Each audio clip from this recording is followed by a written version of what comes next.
Astrid and her group, unable to find Hiccup, assumed he had already gone to Drago's camp. They decided to capture Eret and force him to lead them to Drago's dragons. After a series of threats, Astrid managed to convince Eret to help.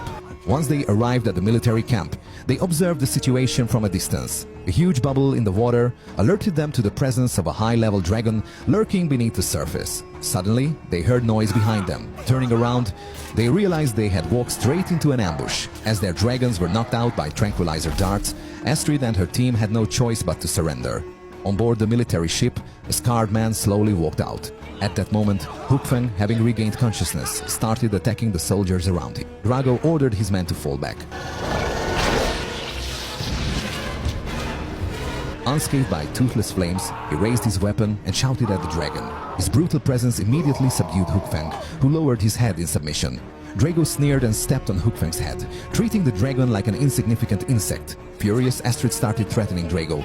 However, in her anger, she inadvertently revealed everything about Berk and its dragon riders. Upon hearing this, Drago realized that everyone on Berk was a dragon rider and immediately began to assemble his forces, intending to wipe out Berk. He would not allow anyone other than himself to control dragons.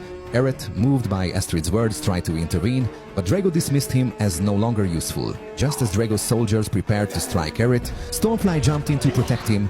Unfortunately, Stormfly was hit with a tranquilizer dart and lost her ability to fight. At that moment, Eret made a crucial decision. He betrayed Drago. Working together with Astrid, they knocked out the soldiers guarding them. They triggered the mechanism, and the Wraith entered the dungeon where Stormfly was being held.